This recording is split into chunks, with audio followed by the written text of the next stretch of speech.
CM Punk is your new World Heavyweight Champion. Well, at least he was for about 5 minutes and 10 seconds until Seth Rollins cashed in his Money in the Bank briefcase and defeated Punk to win the title. Yeah, karma's a real bitch. Join us now as Wrestlelamia looks at the real reasons why CM Punk's WWE World Heavyweight Championship reign lasted 5 minutes. Be sure to subscribe and hit that notification bell for daily wrestling videos and follow us on Facebook. Number 1. Gunther gets another title run. Gunther is no longer World Heavyweight Champion, but things aren't so bad for the fans of the ring general when you consider he's already held a world title twice in 1 year. There's absolutely no reason to think that he's stepping out of the world title picture, and Punk's short reign suggests that WWE did it to give Punk another notch on his belt while leaving the door open for Gunther to chase the world title again. Whether he does this as a heel or a babyface remains to be seen, although the idea of a babyface Gunther is hard to swallow. This apparent loss creates another opportunity for Gunther to win one of WWE's top prizes and become a 3-time world champion. Number 2, it adds to the chase. Not as much as the wrestling industry has changed, the idea that there's more money in the chase than there is in the win still applies. Although CM Punk's reign seems criminally short, it's not the first time a wrestler has won a world title only to be shown the door by a Money in the Bank briefcase holder, and it's a trope that's likely going to be repeated as long as the WWE continues the Money in the Bank gimmick. Here, fans have seen CM Punk spend over a year and a half trying to win a world title, and tonight, he achieved his goal only to have his arch-rival steal it from right under him.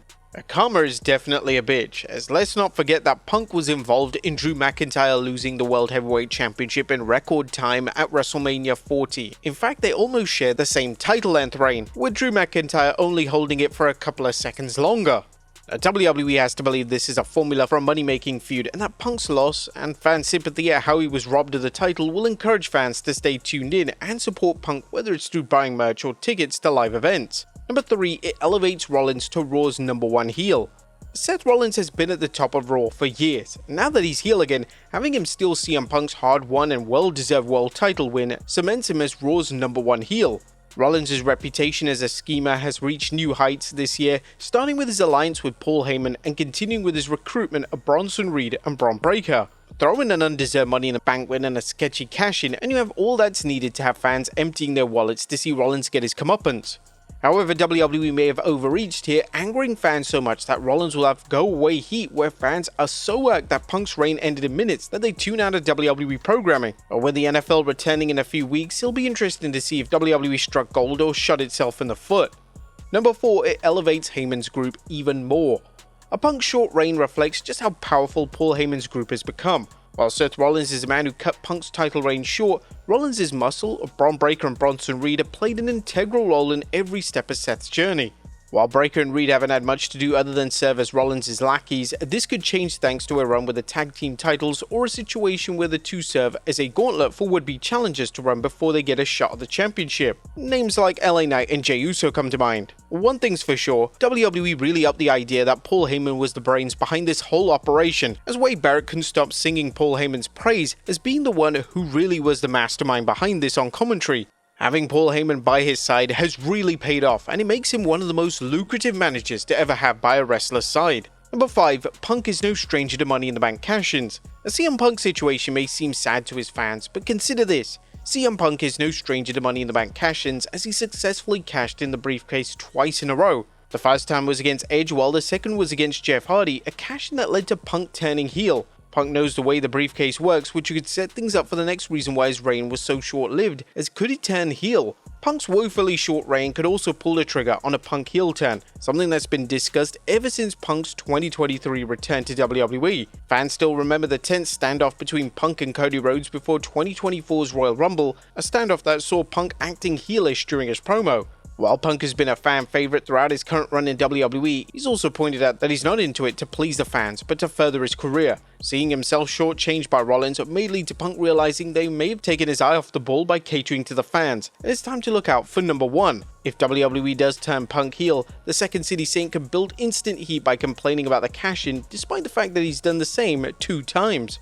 Number 7, WWE needed something big for SummerSlam's first night. Don't be surprised if fans learn that WWE's writers were told to come up with something huge for SummerSlam's first night. That something, of course, being Seth's cash-in. There are multiple reasons for this. With this being the first year SummerSlam is running 2 nights, WWE wanted to make fans wonder what the other surprises are in store for night 2, much as they did at this year's WrestleMania when Paul Heyman betrayed Roman Reigns and CM Punk to join up with Seth Rollins. There's also the possibility WWE realized that night one wasn't the strongest of the two nights, and that it needed something shocking to make the two-night concept seem worthwhile. Looking at night one in its entirety, it's easy to see why WWE might feel that it needed a big finish to a hit-and-miss show. Whether the finish was the right call remains to be seen. WWE really went out of their way to make sure that the dirt sheets didn't know about the truth of Seth Rollins' injury. Sean Ross Sapp of Fightful even mentioned that they even worked producers and medics on that angle, and they did a great job in covering it. It just goes to show the lengths that WWE are going to make sure that these shocking surprises still pan out. Number 8. Punk doesn't need a world title. One undeniable reason for Punk's short reign is that he doesn't need a world title. Punk is at the stage in his career where he can carry any program off his reputation alone. Sure, it's nice to have a world title around your waist. Just ask many of the WWE superstars who would go to extreme lengths just to hold a strap around their waist. But in Punk's case, he knows his value to WWE. He also knows the way the business works, keeping fans invested in storylines, and unless everything we've seen on TV is wrong, Punk doesn't have any problem doing what's best for business. This ranges from putting someone over in a match to building interest for a rematch, or here dropping a world title to build interest in rematches. Number 9. Punk isn't a full-timer. Now, another reason for Punk's short reign is that he isn't a full-time competitor. While Punk works a decent schedule including TV appearances, WWE wants and needs a world champion who can work a regular schedule.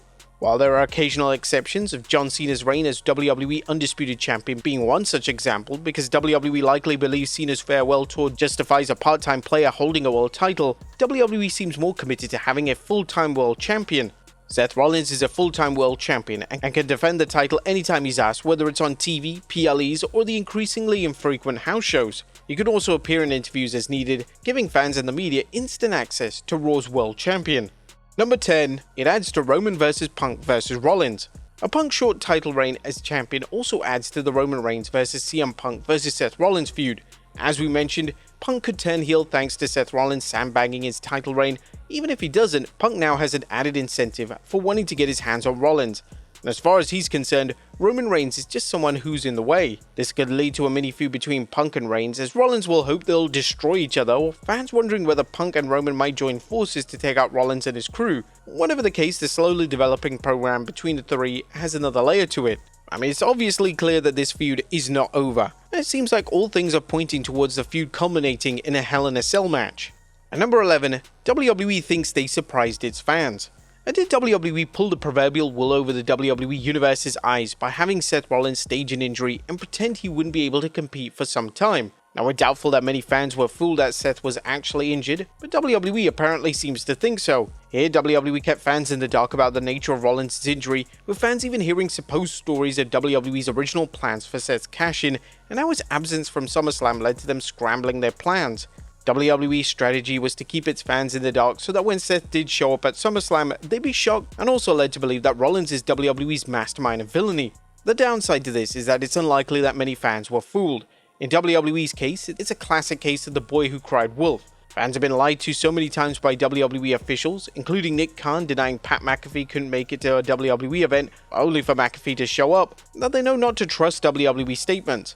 And we get it, wrestling companies, not limited to WWE, want to keep fans in the dark about surprise returns, shocking storylines, and match results.